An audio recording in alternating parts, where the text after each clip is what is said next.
une période qui l'a profondément marquée. Après 4 ans d'absence, Zazie signe son grand retour musical avec la sortie de son nouvel album intitulé LP. Soucieuse d'apporter des ondes positives à son fidèle public, la chanteuse a décidé de promouvoir son 8e opus avec le single Let It Shine. Invitée de Bernard Montiel dans son émission 1 heure avec, diffusée de 12h à 13h sur les ondes de RFM ce samedi 10 décembre, l'artiste de 58 ans a révélé avoir écrit ce titre solaire et optimiste pendant la pandémie. Une crise sanitaire qui a été difficilement à vivre pour la coach de The Voice. Nous autres, saltimbanques, on a quand même été un peu malmenés à ce niveau-là, a-t-elle déploré auprès de l'animateur de radio. Et de poursuivre, ce qui est compréhensible, c'était mécanique. Cependant, l'arrêt brutal de la vie culturelle a provoqué un véritable manque chez la maman de Lola.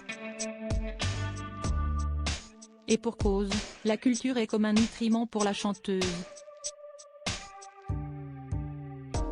Ça nous nourrit un peu l'âme, tout ce qui est culture, théâtre, film.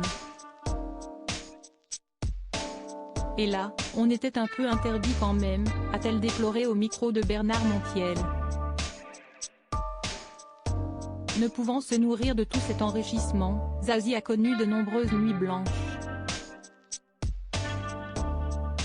Des insomnies qui ont été propices à la créativité et à l'écriture. Zazie, découvrez son évolution physique. Zazie, une artiste engagée, si elle n'hésite pas à prendre sa plume pour apporter de la joie à ses fans, Zazie aime également utiliser ses chansons pour dénoncer les injustices qui émaillent le quotidien. À travers son titre Couleur, inspiré par la mort de George Floyd en mai 2020, l'ancien mannequin a souhaité dénoncer le racisme, l'homophobie et tous les trucs en phobie, xénophobie.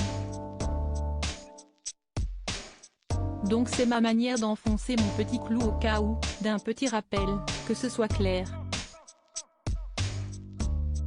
A-t-elle révélé. Et d'ajouter, je n'ai pas pris la parole juste après car je ne me sers pas des réseaux pour ça. C'est en faisant mon métier que j'ouvre de temps en temps les coulisses.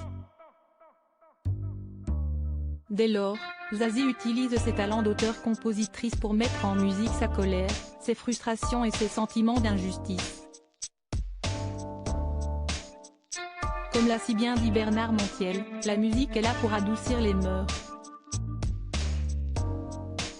Crédit photo, capture d'écran RFM,